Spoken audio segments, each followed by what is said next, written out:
that over there. She's got a real stronghold, and she's pretty crooked. Why does she have such a stronghold? I've never been able to figure that out. In my estimation, she hasn't done anything for that district. Why is she a shoo-in every 2 years? She's actually another Maxine Waters. We have to hope that the gentleman, from, I forget what his name is, from the Navy, that's running against Maxine, really pulls that out. Because Maxine's not even living in her district. Joe Collins. Yeah. It was Joe Collins. Yeah. Great guy. We've had him on. He is a great guy. I think he's a great candidate. That would be something if he could get a win. I don't know. Maxine Waters just wins because she's on the ticket. So that'd be very, very interesting. If that changed, then we're going to see a sea change in this country like you haven't seen before. Let me go back at it. Andy, who's in Indian River, Michigan. Andy, what's going on? Hi. Hey, Joe. How you doing? Living the dream, man. Talk to me, Andy. Hey. My lovely Defense Mrs. Sweet is sitting right next to me. We're driving back north from Traverse City from Trump's last rally of the 2020 campaign, and the energy was amazing at the rally. Haven't you people over thousands there? Oh, definitely. Yeah, you keep hearing that Michigan's in play again. He won it 4 years ago. There seems to be more energy in Michigan now than there was then. Electric. Totally agree. It's like my wife just said. It's electric. It's electrifying. And the people that didn't mind putting out a Trump sign, now people aren't putting out a Trump sign. They have 3 flags, 5 signs. Their neighbors all have signs. It's very, very positive. That's awesome. Let me ask you this: Can Detroit Metro pull that state in for Biden? Because that's really all he's going to get. The rest of that state's red.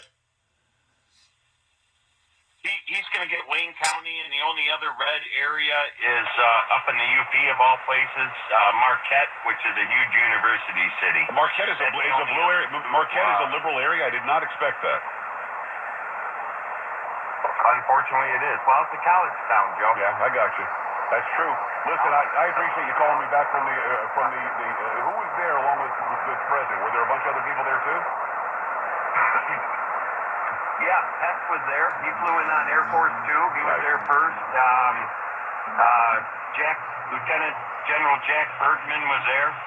John James, who's going to grab the Senate seat. You think he's going to beat Stabenow? Now, that's an interesting case to me. Even some of the big pollsters say no way. You think that John James is going to get Debbie Stabenow's seat? Well, he's going to get Gary Peters' seat. Oh, is he running for Gary Peters? I thought he was running against Debbie Stabenow. Is it Peters? Yeah, it's Peters. Because Stabenow's been there as long as I was. When I was in Michigan doing TV news, Gary Peters was a state representative, and he was on my show several times. I don't know what happened to him, because he's gone really far left since then. I thought Stabenow was up, so she's not. Gary Peters is. Okay. That's correct. Yep. And Peters, he's just like Biden. He's got the lid on. Nobody even knows where the hell he's at. Nobody's seen him. Yeah, I haven't seen him. I haven't seen Gary Peters in a long time. That's interesting. Andy, I appreciate you and your lovely wife giving us a check-in from Traverse City. It's interesting to see when the signal is weak. We are in analog mode, so this is WPHT in Philadelphia. And when the signal gets strong, it locks into the real HD signal and becomes crystal clear quality. So it's kind of cool to see this, and kind of cool to see that it can actually, the Sangean HDR-14 can actually lock into an HD signal on the AM band using Skywave from Philadelphia, and actually did that with quite a few signals tonight. So it's kind of fun to see that it gets into real good clear quality when the signal gets much stronger on the AM band. So kind of cool. Enjoying this Sangean HDR-14 receiver. Let's see if it can lock in again to a clear, crystal clear HD signal again. One thing, it's like, conservatives, Republicans, we adhere to the rule of law. We believe you go in, you do your vote. You can't be there, you do your absentee. I was military for 20-some years, so I did absentee, almost every time. But, the liberals don't believe in that. They believe the rule of law doesn't apply to them, so they should have the exception. That's what we're finding. That's what you're finding down in Houston, right? There's like 15, 18 different ways to vote. But that's not the way it works. You know, I remember being in Iraq and watching those people vote for the first time. You know, they traveled from tens of miles to vote, to get their ink on their fingertips, just to make sure their vote counted. Why can't we do the same thing here? We should be able to. I got to run. Thank you for your service. I got to run. I appreciate your service. No, I'm with you.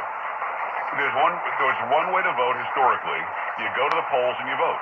If you can't, okay, they added in absentee ballots. You've got to request that. You've got to fill it out properly. You've got to sign it. You've got to do this and that. Why we need more than that is beyond me. It really is. 888-941-PAGS, joepags.com. Chip Roy when we come back here on the Joe Pags Show.